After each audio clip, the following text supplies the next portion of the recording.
Bonjour, bienvenue dans cette nouvelle vidéo. Alors aujourd'hui, je vous propose 10 astuces, 10 conseils pour bien vous servir de votre téléphone portable.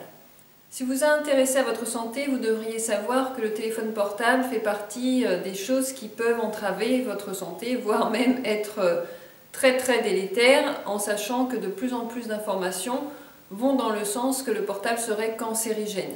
C'est vrai qu'on n'a pas beaucoup de recul puisque ça reste un élément nouveau au niveau du temps depuis lequel on l'utilise. Donc on n'a pas beaucoup de recul sur ses effets néfastes, mais les scientifiques en viennent de plus en plus au fait qu'il vaut mieux avoir une notion de précaution puisqu'il semble ressortir qu'il est vraiment mauvais. De toute manière, on parle d'ondes électromagnétiques, ce n'est jamais anodin. Donc premier point, ce sont les femmes enceintes et les enfants qui sont le plus fragiles aux ondes électromagnétiques puisqu'ils sont en cours d'évolution. Et autant vous dire qu'au niveau du fœtus ou des jeunes enfants qui sont en train de grandir, c'est a priori très mauvais. Donc certains professionnels même déconseillent totalement le téléphone portable aux femmes enceintes. Je comprends que ça puisse en faire sauter plus d'une puisque évidemment le téléphone portable fait partie des choses communes maintenant, essentielles à notre quotidien. Donc dans ce cas, il faudra vraiment être d'autant plus vigilante au point qu'ils vont suivre et les mettre en pratique. Tout ce qui est fragile en fait, au niveau global, au niveau corporel, eh bien, ça va être donc les jeunes enfants et même ils disent que le portable devrait être évité jusqu'à l'âge de 12 ans. Au départ c'était 12 ans et maintenant c'est monté à 14. Alors vous voyez, il y a de plus en plus quand même de freins et de mise en garde en tout cas. Et évidemment, il faut savoir en plus de quoi, non seulement il y a les ondes électromagnétiques qui sont très mauvaises à la santé, mais aussi dans les cours de récré, je sais que ma cousine m'avait raconté que son petit qui est en maternelle avait été mis en relation sur un portable avec un film pornographique. Alors c'est pour vous dire voilà, que c'est pas positif pour les enfants. Deuxième point, tenir loin de soi le téléphone portable lorsque l'on est en communication. C'est vrai qu'avant, enfin en tout cas depuis les premières années du téléphone portable, le téléphone portable était simplement porté à l'oreille. Donc vous voyez au niveau du casque du cérébral, c'est vraiment, ça peut pas être bon, mais c'est vrai que tout le monde restait des heures avec le téléphone portable collé à l'oreille. Et c'était sans avouer que souvent ça chauffait assez fort à ce niveau-là quand on restait assez longtemps. Donc maintenant, c'est vrai qu'on préconise de justement tenir le plus éloigné possible son portable, même en communication. Alors c'est pas si évident, on parle de 1 mètre qui serait la bonne grandeur. Autant vous dire qu'1 mètre c'est un peu compliqué.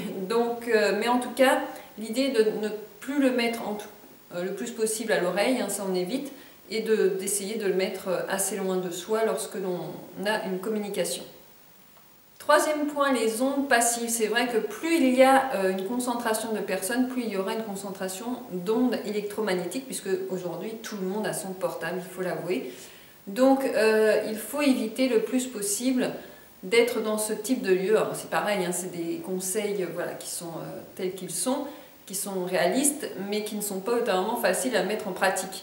Mais on fait de son mieux et c'est ça le plus important. Mais il faut savoir donc que plus il y a de monde, plus il y aura de concentration électromagnétique et donc dans l'absolu, ça c'est mauvais.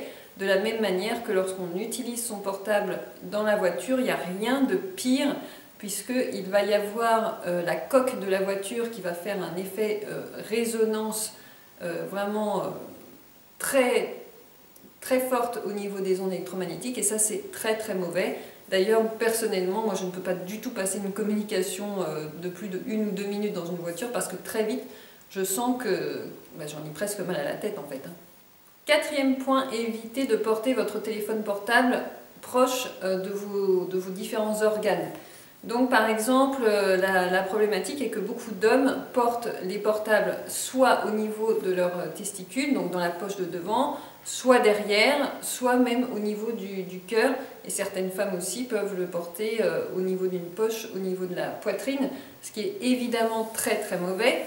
Donc dans ce cas-là, on dit qu'il vaut mieux le porter dans son sac, que c'est la meilleure chose à faire.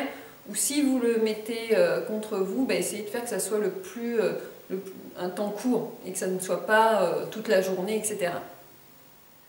5e point, le mode avion est ton ami. Alors pourquoi le mode avion? Parce que, alors si vous êtes comme moi j'ai mis du temps à comprendre l'intérêt du mode avion. Il faut savoir que le mode avion, pour moi, c'était un mode que l'on mettait en avion, non mais de manière plus réaliste. En tout cas, je n'utilisais que très peu le mode avion. Mais le mode avion sert à couper justement les ondes électromagnétiques et ça c'est top. Alors bien évidemment vous n'êtes pas joignable et vous ne pouvez pas émettre une conversation, un appel téléphonique, mais il n'empêche que vous pouvez de cette manière avoir votre téléphone sur vous au cas où, tout en n'ayant pas l'impact des ondes électromagnétiques puisque le mode avion les coupe totalement. 6e point, le temps passé sur le portable doit être très court. Certains parlent de 5 à 6 minutes, pas plus. C'est vrai que c'est vraiment pas pour les bavards.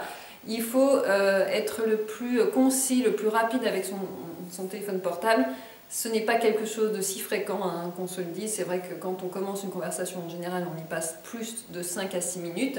Mais il faudrait dans l'absolu que les conversations soient vraiment rapides parce que plus l'on passe son temps au téléphone, plus évidemment on est impacté au niveau des ondes.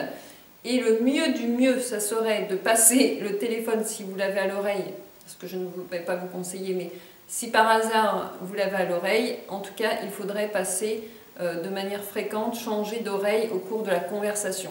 Mais encore une fois, il faut toujours privilégier, si vous en avez la possibilité bien sûr, le téléphone filaire, le téléphone fixe, plutôt que le portable pour réaliser un appel longue durée. 7e point, il faut avoir du réseau. C'est très important de capter que votre téléphone ait les petites barrettes le plus élevées possible, puisque quand elles sont très basses, c'est-à-dire que vous captez mal, et donc les ondes électromagnétiques vont être d'autant plus fortes et d'autant plus puissantes, puisqu'elles vont rechercher les antennes qui vont l'aider à capter davantage correctement. Et donc ça, c'est très mauvais, puisque ça engendre encore plus l'aspect néfaste du portable. Donc dans l'absolu, les professionnels proposent d'éviter en tout cas le plus possible d'avoir des communications lorsque vous captez mal, évidemment sauf cas d'urgence. 8e point, pour réduire justement le temps passé avec votre téléphone portable, vous pouvez opter pour les SMS et le FaceTime. Alors qu'est-ce que c'est? Bon, les SMS vous connaissez, donc c'est-à-dire que vous tapez votre conversation au niveau du texte avec votre portable, l'idée étant évidemment de ne pas l'avoir trop proche de soi comme ça. Il vaut mieux toujours, pareil, écrire son texte mais en gardant le téléphone un peu loin de soi. Et puis maintenant il existe la possibilité de faire des conversations téléphoniques visuelles. Donc dans ce cas-là, on a le côté vidéo et donc quand on a la vidéo, on peut mettre assez loin son portable de soi tout en ayant la conversation et en échangeant avec la personne que l'on voit sur le portable. 9e point, et pas des moindres, le plus important est d'utiliser toujours le kit main libre qui est normalement toujours vendu avec votre téléphone portable. Donc le kit main libre est filaire et c'est celui qui est le plus conseillé parce que vous pensez bien que si vous en prenez un Wi-Fi, donc c'est-à-dire sans fil, ça n'a aucun intérêt, c'est même pire. Donc vraiment, ne vous donnez pas bonne conscience en achetant un casque Wi-Fi, c'est vraiment très très mauvais. Alors certes, ça vous permet d'avoir les mains libres, mais c'est pas ça le but recherché. Ici, c'est vraiment d'avoir le téléphone portable loin de sa boîte crânienne, loin de ses oreilles. Donc optez toujours pour le filaire. Le filaire est souvent assez long, vous voyez, et donc on peut se permettre d'avoir le téléphone assez loin de soi. En tout cas, il y a quand même une bonne marge, et ça, c'est vraiment le plus pratique. 10e point, pour bien choisir votre portable, vous pouvez vous référer au classement DAS qui met en avant les 10 portables qui ont le moins d'ondes, qui émettent le moins d'ondes électromagnétiques, en tout cas qui sont plus faibles. Donc ça peut être une bonne option en tout cas pour avoir un téléphone moins dangereux si on peut dire, mais ça ne vous empêchera pas de prendre quand même les précautions que je viens de citer, même si vous avez un téléphone avec des ondes un peu plus basses. Alors mon expérience au travers de tout ça, je sais que c'est pas toujours simple à mettre en pratique, mais tout de même, moi ce que j'utilise beaucoup c'est le système de communication avec simplement quand je mets le haut-parleur, donc c'est vrai que quand je suis chez moi, et que je n'ai pas d'inquiétude à ce que voilà, quelqu'un entende ma conversation ou quoi, je mets simplement le haut-parleur, ce qui me permet d'avoir mon téléphone loin de mon visage, loin de mon corps, et ça c'est pour moi le plus pratique. Après, j'opte aussi donc évidemment pour le casque filaire, qui est aussi très pratique et qui me permet de mettre plus loin mon téléphone portable. De manière générale, je ne le garde pas sur moi. Dès que je peux le placer quelque part loin de moi, je le fais.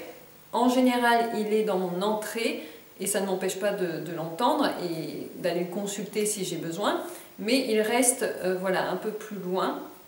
Et pour le mode avion, je sais que j'ai un frère qui utilise le mode avion la nuit parce qu'il a vraiment besoin d'avoir un réveil. Et le réveil, vous pouvez le mettre en route même sur mode avion.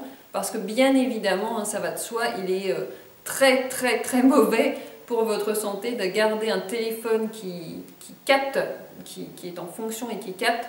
Lorsque vous dormez, c'est vraiment, c'est à bannir, c'est une habitude à bannir. Donc voilà, et qu'est-ce que je peux vous dire d'autre?